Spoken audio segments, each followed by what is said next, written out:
ইতালির কথা আর কইস না দোস্ত। এই ইতালি যাওয়ার গিয়া আমার যা হইলো ঋণ পাত মানুষের কাছে টেয়া বৈশা এইটা ঋণ পাত কইরা গাছ গোছালি বেচা দালালে টেয়া দিলাম।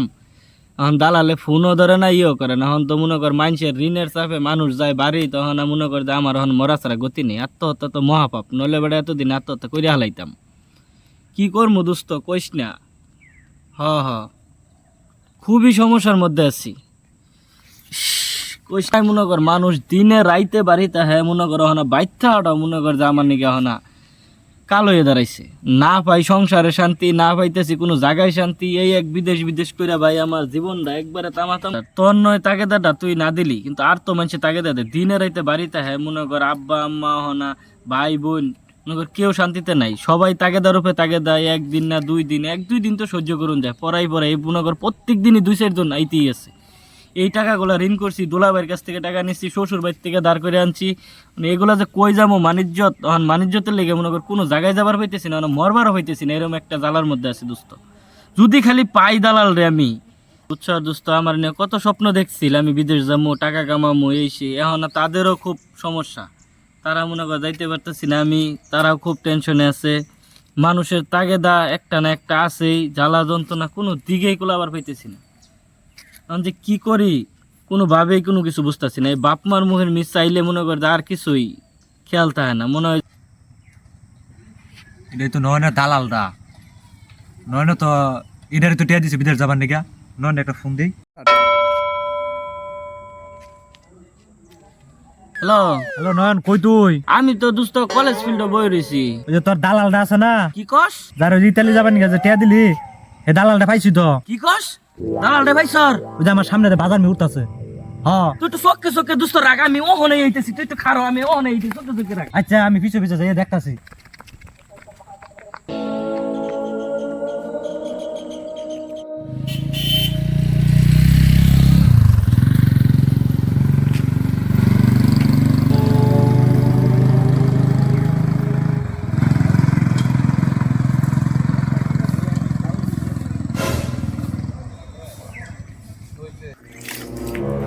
এই খারা খারা খারা কই যাস কিসে?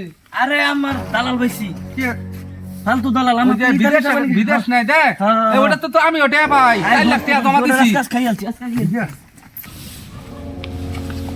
কুনু এগো ঢুকছে, এগো ঢুকছে।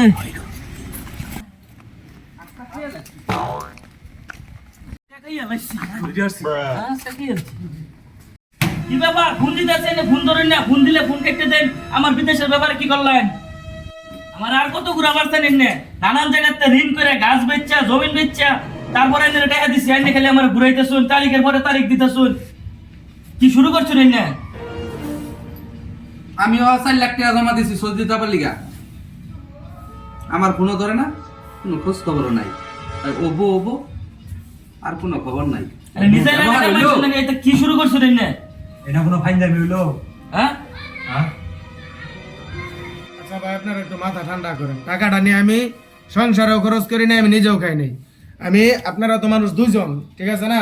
14 জন লোকের টাকা জমা দিছি 1 কোটি টাকার উপরে, বুঝছেন? হ্যাঁ? আমি নিজেও এখন প্রতারিত ভাই। ফোন যে ধরি না, কেন ধরি না জানেন? বিদেশ তো আল্লাহ যদি হায়াতে বাঁচারা, বিদেশ তো যাইতেই পারবেন। আমি প্রতারিত হইয়া এই পর্যন্ত প্রায় 15-20 দিন ধরে ফোনই রিসিভ করতে পারি না কারোরই। আইনে কোন টাকা দিছুন না দিছুন সেটা আমার দেখার বিষয় না। আইনে আমার তো টাকা নিছুন, আইনে আমার টাকা দিবেন। আজকে এই টাকাটা দিয়ে পরে আজকে আনতে যাবেন। আজকা টাকা না দিলে এমন অপমান করমু, মুখ দেখানির জায়গা প্রয়োজন ব্যাংক খুলে লই যামগা। তারপর আজকে আমি একটা ফয়সালা দিয়ে যায়। কথা ঠিক। ঘুরানির দিকে আমার সংসারটা কি শুরু শেষ করছো? হয়ে গেছে একবারে। আজকা টাকা দিয়া এমতে যাম নাকবো কই দিলাম। আর আজকা যে কি করমু? আরে মেয়ে খারেন মেয়ে, কি শুরু করছেন মেয়ে? বলো না এইসব কি? হ্যাঁ? বসেন বহুদিন ঘুরাইছে আমারে। বসেন বসেন, আমি দেখতেছি বিষয়টা। মারলে কোনোদিন একটা সমাধান আসবে নাকি? বসেন না, দরকার নাই। আপনারা এখানে বসেন, আমি ওনার সাথে কথা বলি। বিষয়টা আসলে কি? রাগারাগি কইরা কোনো কাজের সমাধান আসে না। একটু আজকা এটার ফয়সালা না নিয়ে যাইতাম না। আচ্ছা ঠিক আছে, বইছি। হ্যাঁ হ্যাঁ, এই কি হয়েছে? আসল বিষয়টা একটু বল। ঘটনা হয়েছে আপনার তো ওনারা 2 জন লোক টাকা জমা দিয়েছে, একজন 8 লাখ 3.5 লাখ টাকা জমা দিয়েছে, 5.5 লাখ টাকা দেওয়ার কথা। তো আমি টাকা নিয়ে তো জমা দিছি, আমি আরো 14 জনের লোক, সব মিলে 14 জন লোক আমি টাকা নিয়ে জমা দিছি, কিন্তু ওইখানে তো আমি নিজেও প্রতারিত ভাই।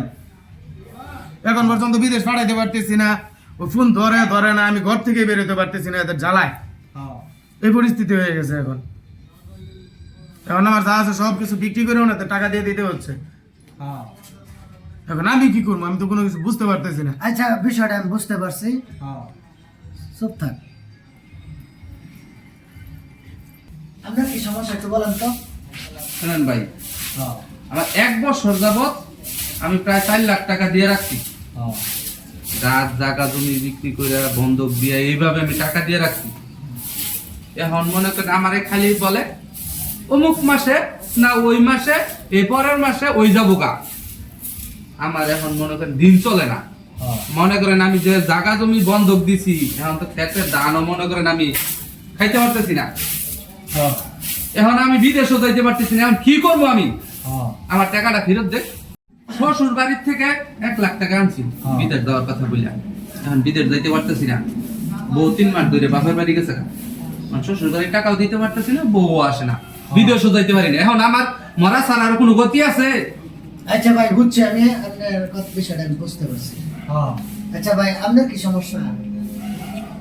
আমার ভাই জমিন কোনটি দিয়া বাগান বেচা পরে মানুষের কাছে দাঁড় করে আনি, পরে টাকা দিছি 8 লাখ ভাই। এখন পর্যন্ত আমার খালি ওই আজকে কালকে এরকম করে ঘুরাইতে আমার আজকে এতদিন আনছে।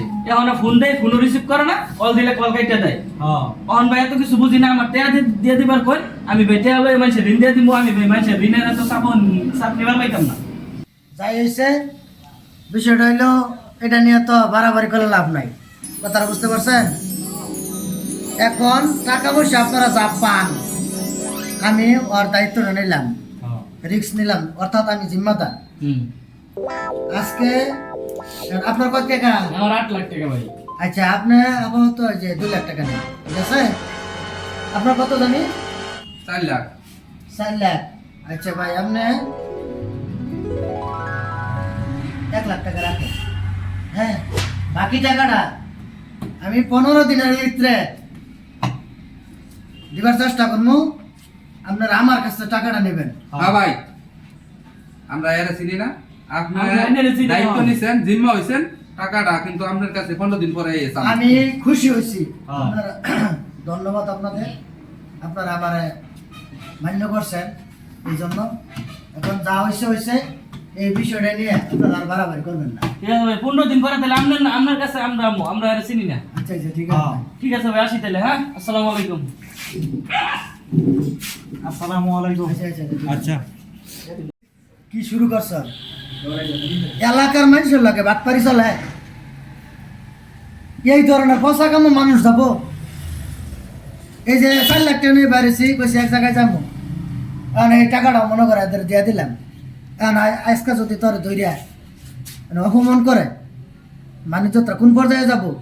বুঝতে পারিনি আসলে একটা পরিস্থিতি হয়ে যাবো গা, অন্যরকম একটা পরিকল্পনা তুই ছিল। তোর পরিবারের মুখ দেখাবার পারবি না তোর সমাজের মুখ দেখাইতে পারবি? এই ধরনের বাটপারি কাজগুলা তুই করিস না মোটেই, এগুলা ঠিক না, আমি কই দিলাম। আর বেড়া করাই যে 15 দিনের তারিখ দিছি, 15 দিনের ভিতরে টাকাগুলো আমার কাছে দেয়া দিবি, বুঝে যে ভেবে পারস। গাছ বেচবি না বাঁশ বেচবি না গরু বেচবি, এটা তোর ব্যাপার। এই বিষয়টা নিয়ে আমি দ্বিতীয়বার আর কোনো কথা বলতে চাই না, বসতেও চাই না। বেহায় গুড়াইকে। আসসালামু আলাইকুম এভরিওয়ান।